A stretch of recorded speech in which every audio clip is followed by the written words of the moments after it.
ce mardi, le 20 novembre, coïncide avec le 12 du mois printemps premier, 12 12 Rabi' al-Awwal, le 12 du mois printemps premier. Qui dit 12 du mois printemps premier, Rabi' al-Awwal, ça veut dire c'est la date de la naissance, ou le Mawlid, la date de la naissance du prophète, salat et salam sur lui. Du coup, le lundi qui vient, on est samedi, dimanche, lundi qui vient, la soirée de lundi vers mardi, c'est pendant cette nuit que le monde s'est embelli par la naissance de notre cher prophète, salat et salam sur lui. Dans une nuit pareille, il y a eu la naissance de notre prophète, salat et salam sur lui. Et bien sûr, là, les gens, normalement, fêtent. Beaucoup de musulmans, la majorité des musulmans fêtent ce jour. On dit la fête du Mawlid. Le sens de la question que je pose aujourd'hui, et je vais essayer d'y apporter une réponse, est-ce que c'est halal de fêter cela? Ou est-ce que c'est haram de fêter cela? Sachez que tous les ans, il y a le même disque qui revient, il y a les mêmes problèmes qui reviennent, et des gens disent c'est haram, d'autres disent c'est halal, etc. Et le musulman simple, le musulman qui n'a pas la science, reste dans la confusion. Il ne sait pas, est-ce qu'il avance, est-ce qu'il recule, qu'est-ce qu'il fait? Et il assiste à un échange dur entre les musulmans. Sachez que parmi bien sûr, il y a une divergence. Il y a ceux qui disent c'est halal, il n'y a aucun problème, ils disent même c'est mandoub. Et il y a d'autres qui vont dire le minimum, c'est désagréable. Si on ne dit pas que c'est haram, bien sûr, certains vont dire haram, d'autres vont dire désagréable, etc. Et là, je vais essayer d'analyser avec vous les arguments, parce que ce qui nous intéresse, nous, c'est les arguments, rien que les arguments. D'abord, qui est pour, qui est contre? Je vous donne une liste de savants qui est pour et la liste de ceux qui sont contre. Une autre chose, sachez que cette fête n'est apparue que tardivement, vers le 6e siècle. Et ça veut dire pendant l'époque du prophète sallam, des compagnons, de leurs successeurs, et même pendant les 3 premiers siècles pour lesquels le prophète sallam a témoigné de la vertu, la véracité, etc., il n'y avait pas quelque chose qui s'appelait la fête du Mawlid. C'est-à-dire à l'époque de Abu Hanifa, de l'imam Malik, c'était le 2e siècle. L'époque de Shafi'i, Ahmed, fils de Hanbal, c'était le 3e siècle. Donc, il n'y avait pas quelque chose, à l'époque de Muslim, à l'époque de Bukhari, il n'y avait pas la fête. C'était le 3e siècle. Mais c'est après, vers le 6e siècle, pour certains, d'autres disent le 4e siècle, il y a eu la fête du Mawlid. Et sachez que le premier, d'après l'imam Suyuti, quelqu'un qui autorise cette fête, d'après l'imam Suyuti, le premier qui a autorisé, ou qui a inventé, ou qui a fêté le Mawlid, c'était le roi Al-Mudaffar Abu Saïd Koukoubri. C'était le roi d'Irbil, qui se trouve en Irak. Donc c'est en Irak, et c'est ce roi, on dit de bonnes choses de lui, c'était un roi juste, c'était un roi sage, c'était un roi qui aimait la science, qui honorait les savants, et qui a fini par cette fête. Sachez que ce roi est né en 549 de l'Hégire et décédé en 630 de l'Hégire.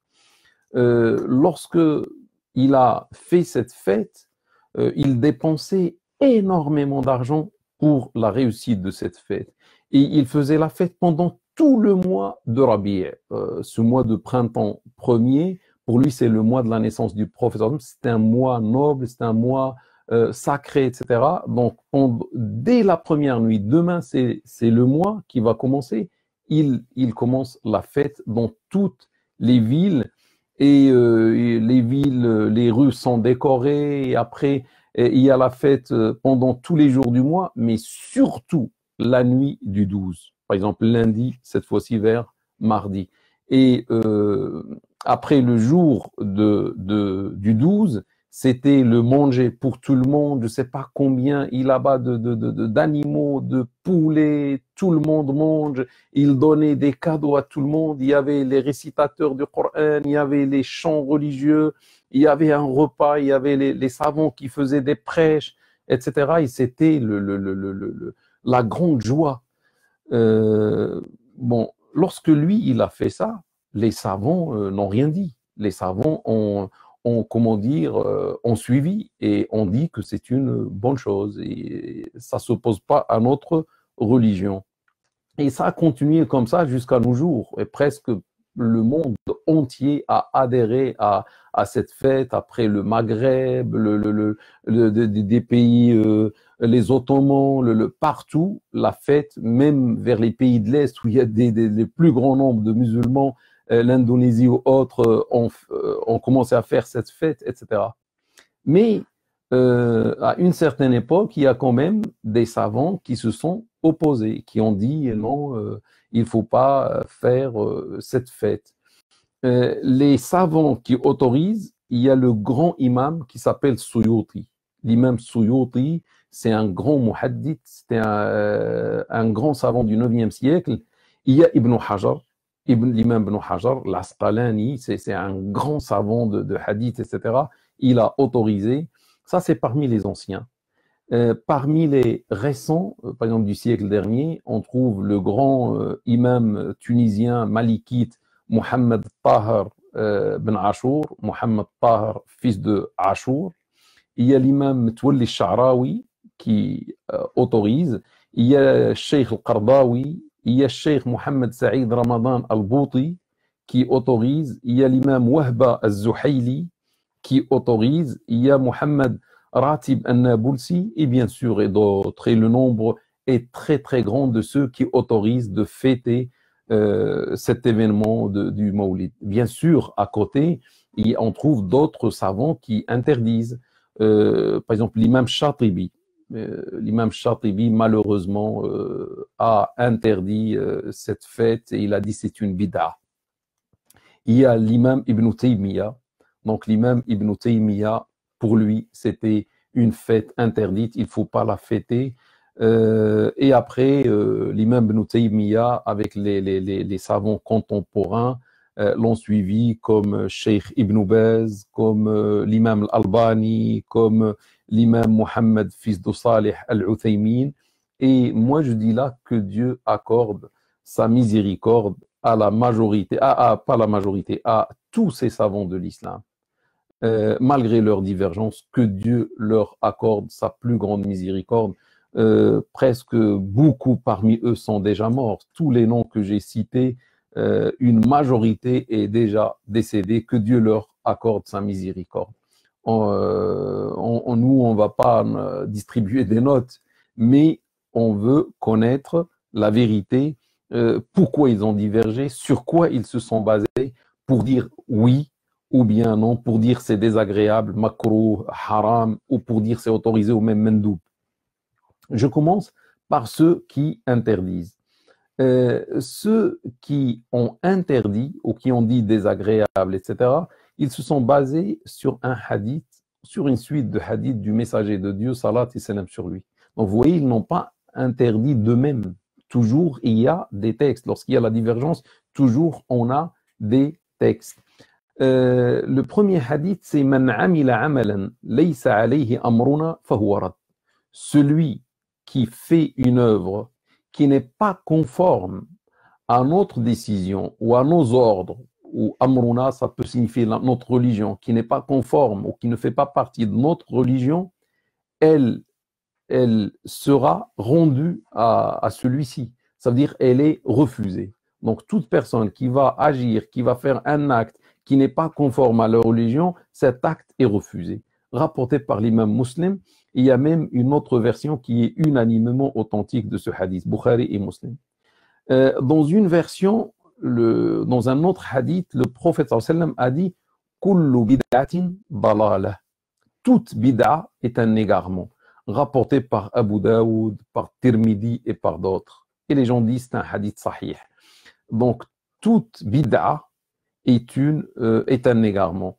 Bid'a, en arabe, on peut traduire par innovation, tout acte, toute chose qui est inventée, qui n'était pas à l'époque du prophète sallam, qui ne fait pas partie de la religion que le prophète sallam nous a enseigné, et quelqu'un va la rajouter à la religion, un acte qu'il va rajouter à la religion, c'est une bid'a, et toute bid'a est un égarement, et bien sûr l'égarement, ça mène vers l'enfer. Quelqu'un d'égaré mérite d'aller vers l'enfer.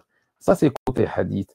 Et ils ont utilisé aussi un autre côté, c'est que cette fête n'a aucune source, aucune base dans la religion. Le prophète sallam n'a pas fêté son mawlid, sa naissance, son anniversaire. Il ne le fêtait pas. Ni les califes, après lui, les califes bien inspirés, Abu Bakr, Omar, etc., non, que Dieu soit satisfait d'eux, n'ont pas fêté. Les compagnons n'ont pas fêté. Les imams, par exemple Abu Hanifa qui était dans le 2e siècle, l'imam Malik 2e siècle, l'imam Shafi'i, l'imam Ahmed fils de Hanbal, n'ont pas fêté. C'est pour ça qu'on ne trouve pas la vie des écoles, parce que la fête a eu lieu, comme on a dit, au 6e siècle, certains disent le 4e siècle. Donc, les imams n'étaient pas là. Donc, ils n'ont pas d'avis là-dessus. C'est pour ça qu'on trouve une absence d'avis des 4 écoles.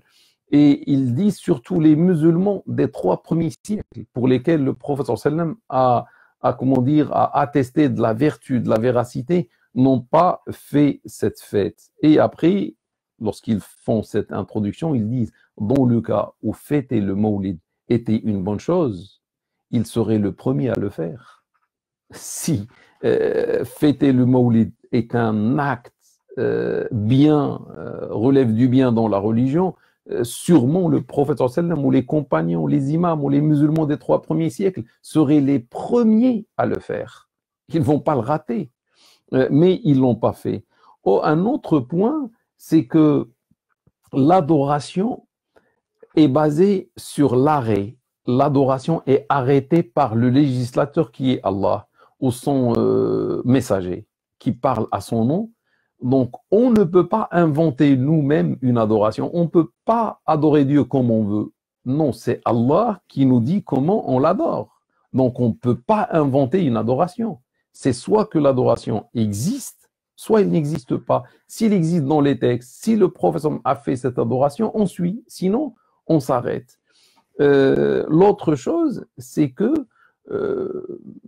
peut-être celui qui a commencé pour la première fois cette fête a été influencé par les chrétiens qui fêtent l'anniversaire ou le nouvel an, ou la naissance, la nativité de Jésus, prière et c'est sur lui, le Noël, 25 décembre, etc. Donc, et c'est pour ça on ne peut pas normalement suivre les chrétiens dans leurs actes. Si les chrétiens fêtent la naissance de Jésus, on ne doit pas normalement faire comme eux.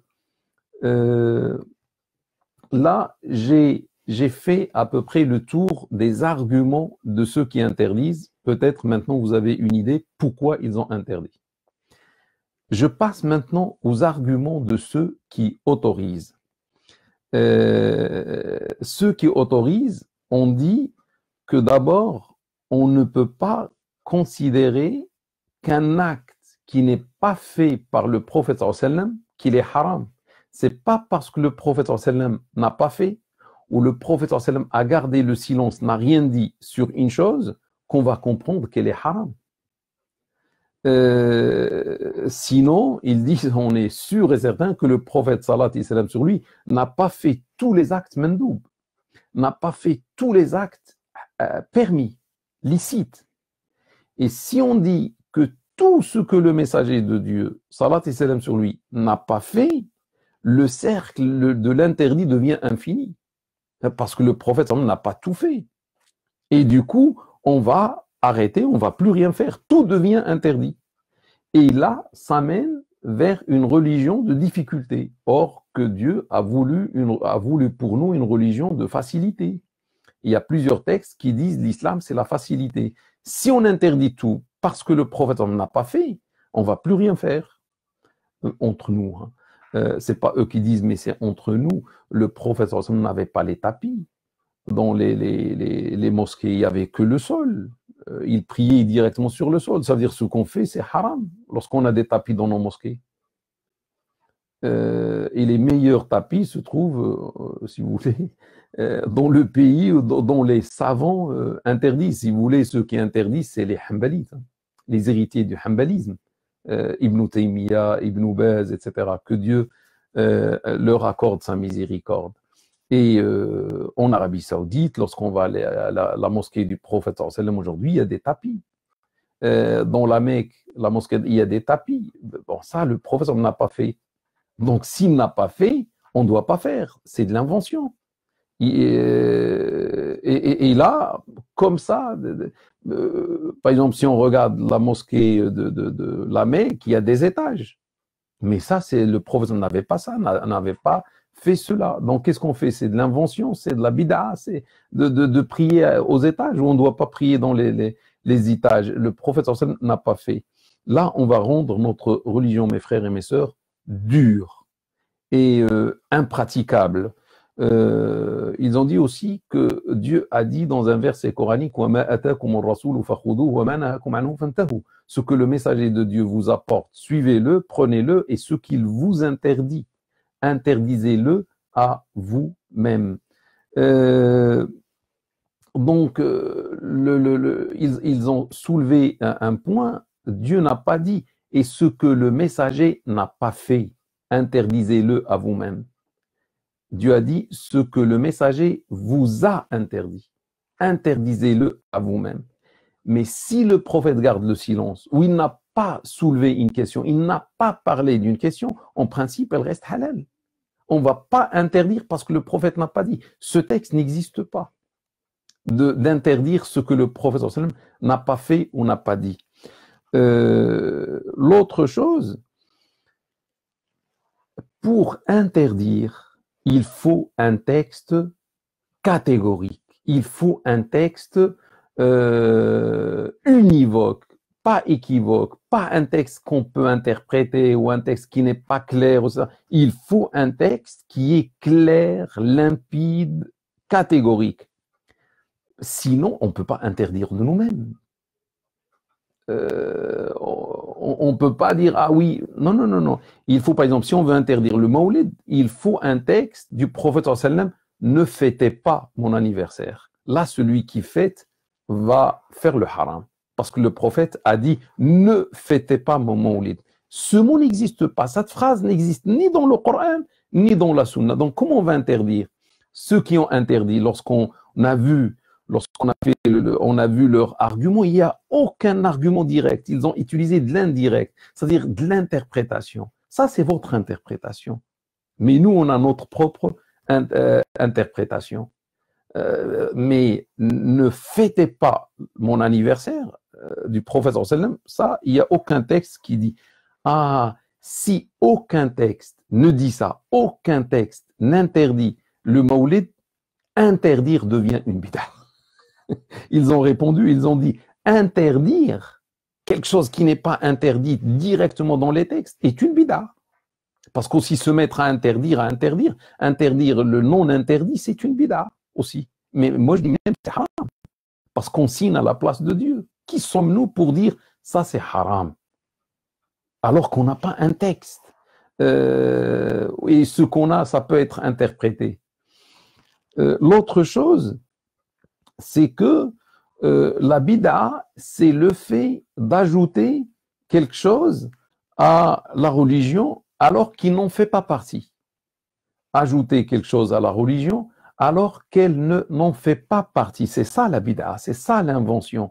L'invention, c'est dans le domaine, l'innovation, c'est dans le domaine de la religion. Dans le domaine qui n'est pas religion, par exemple, comment voyager, l'avion, tout ça, c'était pas à l'époque de... Est-ce que c'est bid'a? Non, ça, c'est pas la religion. C'est pas une adoration, comment voyager. Donc, le prophète partait sur le chameau, la chamelle. Nous, on peut prendre la voiture, on peut prendre l'avion, le train, TGV, etc. Parce que ça ne relève pas de l'adoration.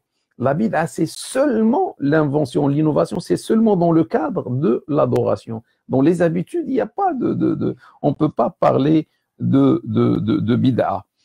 Et surtout, si on prend le mawlid, la naissance du prophète sallam, ce n'est pas une adoration.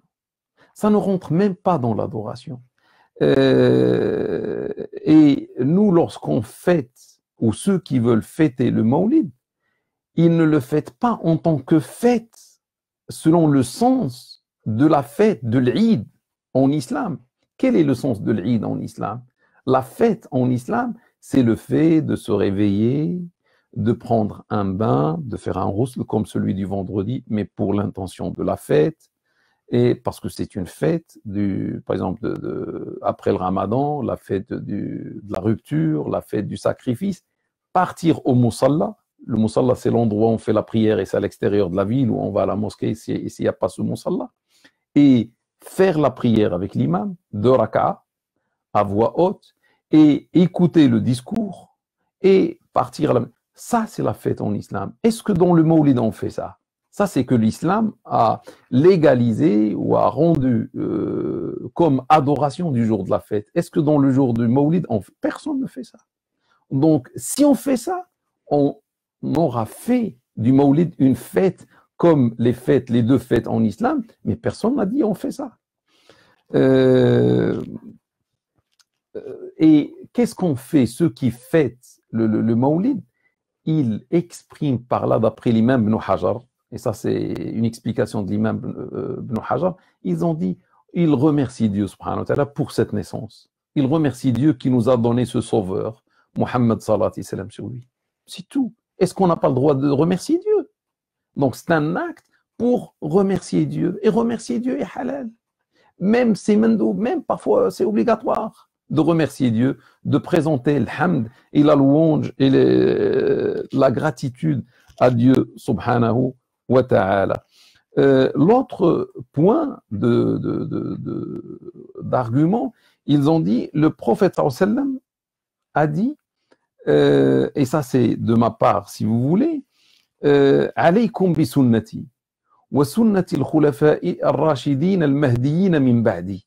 Vous devez suivre ma sunna, moi le prophète, et vous devez suivre la sunna de mes califes, bien inspirés et bien guidés après moi.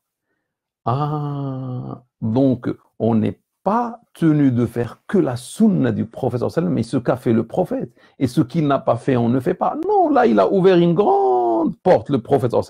Ce hadith est rapporté par Abu Daoud et Tirmidhi. Donc il a dit, vous suivez même la sunna de mes califes. Ça veut dire, même si le prophète n'a pas fait une chose, si les califes l'ont faite, on peut les suivre. Alors que c'est une bid'a en quelque sorte. Alors que bid'a, ça veut dire une innovation qui n'existait pas à l'époque du prophète sallallahu alayhi wa sallam, mais ça devient une sunna, une bonne chose, c'est pas une mauvaise, si ça complète la religion, si ça renforce la religion. Et je vous donne un exemple, Omar, fils de Khattab, c'est lui le premier qui a fait tarawih. Les tarawih, avec l'idée qu'on voit aujourd'hui dans la mosquée, derrière un imam, c'était pas l'époque du prophète, et le prophète sallallahu alayhi wa sallam n'a pas fait ça d'une manière continue. Chaque ramadan, il a fait peut-être une fois, il a arrêté. Le premier qui a fait ça, c'est Omar, fils de Khattab. C'est une bid'a tarawih ou pas? Oui, mais c'est une bonne bid'a. Omar a dit c'est la bonne bid'a, comme ça. Ni'matil bid'a. C'est la bonne bid'a, il parle des tarawih. Donc vous voyez, les compagnons Omar par exemple, et même à l'époque de Omar, ils ont écrit pour la première fois le Coran dans un livre. Jamais cela n'a existé à l'époque du prophète sallallahu. Donc, avoir aujourd'hui un Coran au sein d'un livre, est-ce que c'est une bonne chose ou une mauvaise chose? C'est une bid'a en tout cas, c'était pas l'époque du prophète sallallahu. C'est une sunna, c'est une bonne sunna, on va pas dire bid'a, c'est une bonne sunna. Moi, je veux souligner une chose, c'est que le prophète sallallahu n'a pas dit suivez seulement ma sunna et la sunna des califes inspirés après moi. Il a ouvert la porte plus large que ça. Regardez ce qu'il a dit. Il a dit Man sanna fil islami sunnatan hasana. Celui qui instaure en islam une bonne sunna bonne, fa umila biha ba'dahu, et on l'a suivi après lui, kutiba lahu mithlu ajri man amila biha. Il aura le salaire égal à ceux qui vont la suivre après lui, rapporté par l'imam Muslim dans son authentique. Ah, donc il n'y a pas que lui, le prophète sallam, et les, comment dire, les califes.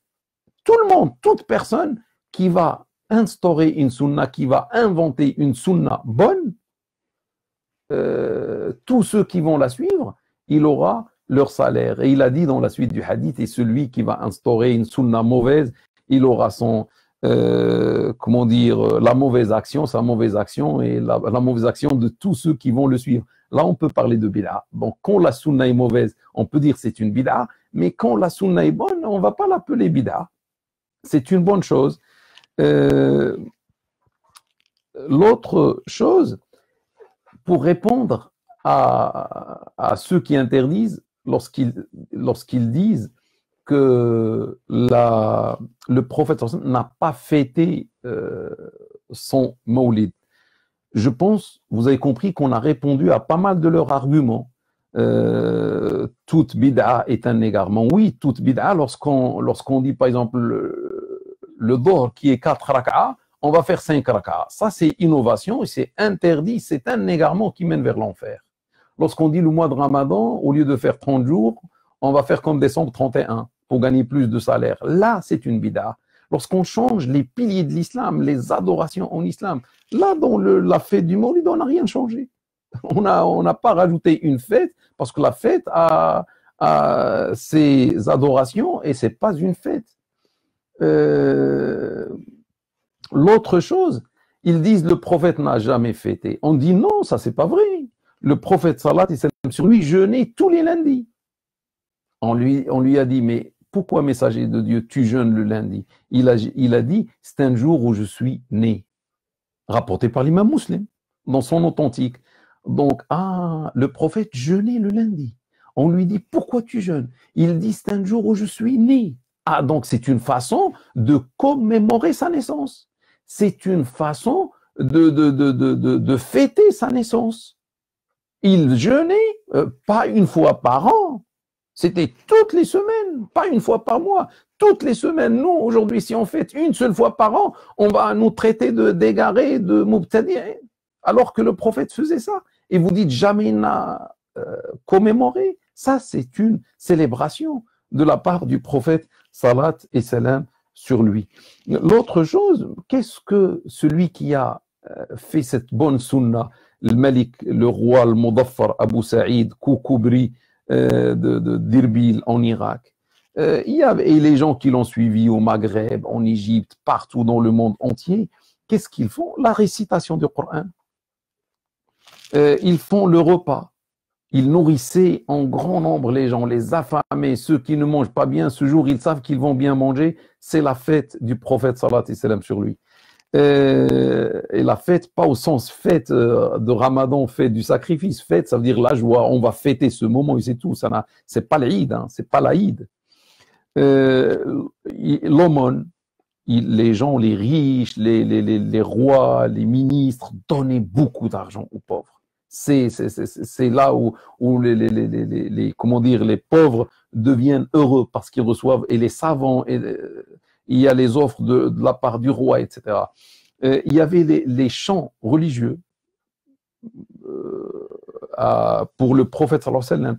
Il y avait des cours de sira, on parlait des qualités du prophète, de sallallahu alayhi wa sallam, de sa, comment dire, haute moralité, etc. Et moi, je dis aujourd'hui, ça a une finalité aujourd'hui à nos jours. Et l'islam, normalement, lorsqu'il y a une bonne finalité, il l'autorise.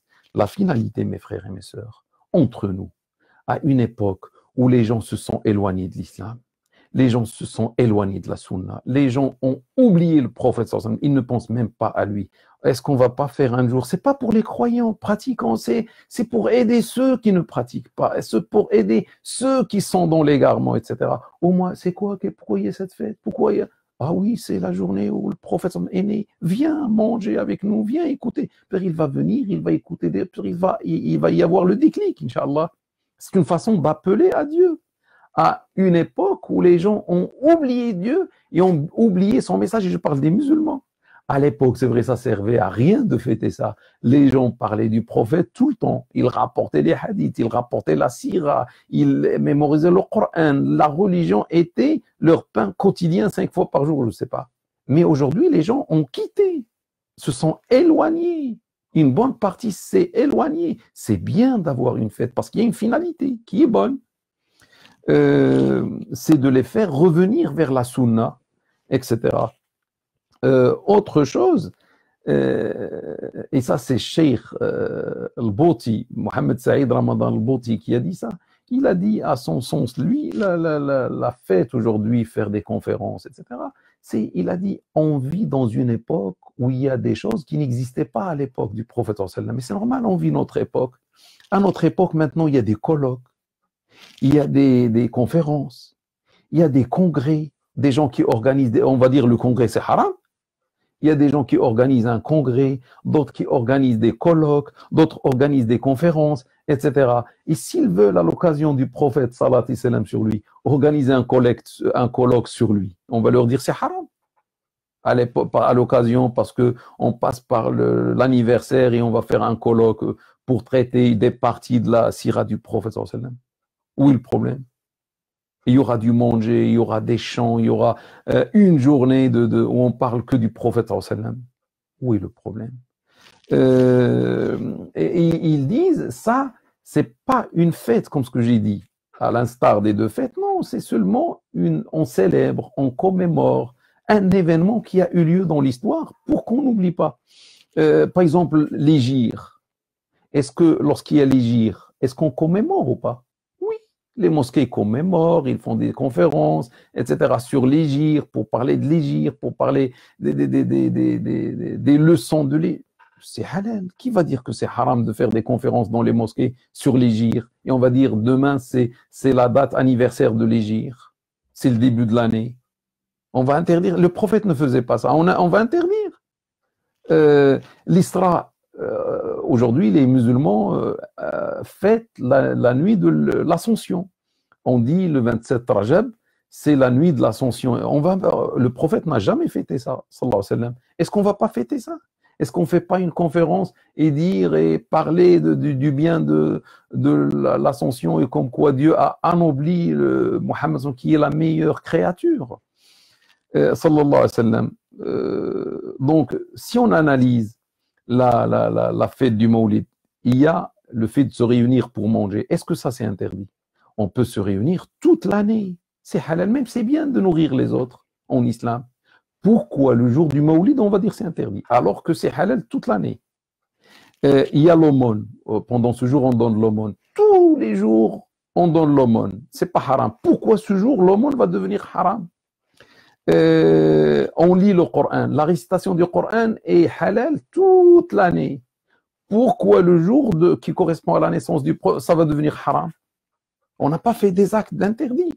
Les conférences, faire une conférence, un prêche, etc., pour rappeler les gens vers la sunna et tout, toute l'année c'est halal. Pourquoi le jour de la naissance, ça va devenir haram? Donc ils leur ont dit, ce que vous dites ne tient pas, parce qu'on n'a pas fait quelque chose qui est interdite.